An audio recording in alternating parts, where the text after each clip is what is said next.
Америка никогда в жизни не признавала эту территорию за Советским Союзом, только Чехословакия. Цей вопрос за Ялту-45 сформувався із інтерв'ю поважного у нас чоловіка Алекса Роута, який родився в Мукачеві, уже давно жиє у Сполучених Штатах.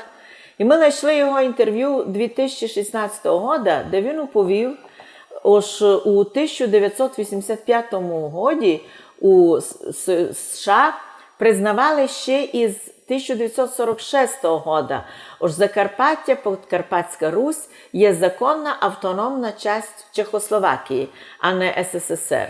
Когда я приехал в Америку и получал гражданство, я, естественно, написал, что я родился в 1952 году в Советском Союзе, в городе Мукачево, Закарпатской области. И женщина, я как сейчас помню, она говорит: подождите секундочку. Она пошла к компьютеру, что-то потом говорит: извините, мы вам не можем записать, что вы родились в Советском Союзе. Я говорю: почему? Говорит: потому что Америка никогда в жизни не признавала эту территорию за Советским Союзом. Я говорю: а что мы можем признать только Чехословакию. В 1945 году, Ялтинская конференция, где Рузвельт, Черчилль и Сталин делили Европу, эта территория ошибочно была передана Советскому Союзу. Почему ошибочно? Я об этом сам не знал. Приехав в Америку, я только об этом узнал. Потому что по договоренности Сталина с Черчиллем и с Рузвельтом было, что все территории, ранее принадлежавшие Российской империи, будут переданы. А Закарпатье как раз было ошибочно. Поэтому в моем американском паспорте написано, что я родился в Чехословакии.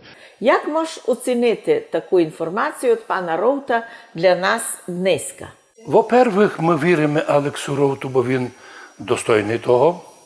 А по-другому, ото правда же США навіть закон прийняли про поневолені нації в СССР, в тому числі рахувалися то і русини. Жаль, що після 91-го року США ані раз ото самое не вспомнили про ту саму анексію Подкарпатської Русі Сталіном, а рішили все в Вашингтоні забити і на великий жаль русинов і їх проблеми забили. А наоборот подержували 30-літню насильственну асиміляцію русинов в незалежній Україні. І до днеска гонення на русинов 91-го року, а з 2008 року навіть судові процеси були. На жаль, Госдеп в Америці так і не замітив, і ніхто із правових організацій Америки то не осудив. Алекс Роут, до речі, вважаємий чоловік в Україні, а тому його інтерв'ю про нас, як його не признавали за ним, що він родився в СССР, а казали відкрито, родився він в Чехословакії. І тут дає нам оцінку цінну, бо цілий світ знав, що Подкарпатську Русь, Закарпаття анексувала радянська Україна незаконно. Дійсно, Алекс Роут отримав премію України як людина року, затим міжнародну премію в галузі благодійництва та меценатства.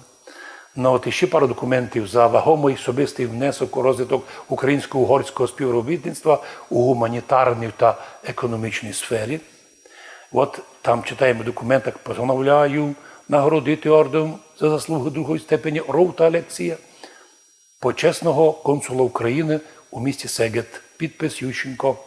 Потім за вагомий особий внесок у зміцненні економічних зв'язків між Україною та США постановляю нагородити за заслуги третьої ступені Алекса Роута, президент Ющенко. Потім ще награда нагородити його заслуги першого ступеня вже Янукович. Нагородити орденом князя Ярослава Мудрого п'ятого ступеня підпис Порошенко. Господи, хто з наших людей такі мав нагороди? Ну і от, наконець, нагородили Роута Шандора, тепер уже почесного генерального консула України в Угорщині, підпис Зеленський. І от по документах США із 1978 року він, Алекс Роут, родився в Мукачеві, но не в СССР у СССР, а по думці американців на території суверенної Чехословакії, якої право суверенності було нарушено радянською комуністичною Україною. Скажу ще, жаль, що США оказалися непослідовними в цьому вопросі до кінця. Бо до 1990 року признавали, що Закарпаття, Подкарпатська Русь грубо анексована Сталіном у 46-му році, а вже після 91-го року хіба ли може по результатах референдуму республіканського регіонального цей край оказався в составі України. Ну, Україна в лиці безвідповідальних властей до днес так і не осудила злочинні діяння українських комуністів із 46-го року по 91 рік за анексію Подкарпатської Руси, за всі злочини діяння проти русинської нації, проти ЧССР, а також проти того, що забрали у русинів школи, язик, культуру і 80 тисяч радянські українські комуністи, які володіли українською мовою, 80 тисяч русинів направили у концлагеря совєтські. От наоборот, всі злочини Сталіна, Берії, Хрущова, Брежнєва і других НКВДістів, котрі були зроблені в Закарпатті, нинішня Україна чомусь щиро простила. А їх діяння українських комуністів про насильственне присоединення СССР часті суверенної Чехословакії видала за споконвічне бажання міфічних українців Закарпаття воз'єднатися із совєтськими сталінськими українцями, часть котрих, звісно, пропустили через сталінські концлагеря смерти. Но русини і так вижили, і вижили достойно, обладая неуничтожимим правом народа на самоопределение.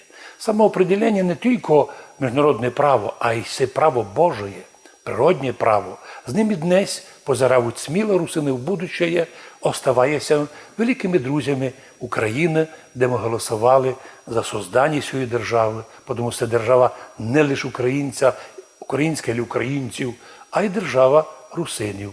Уви, чому так не думають нинішні політикани, остається гадати.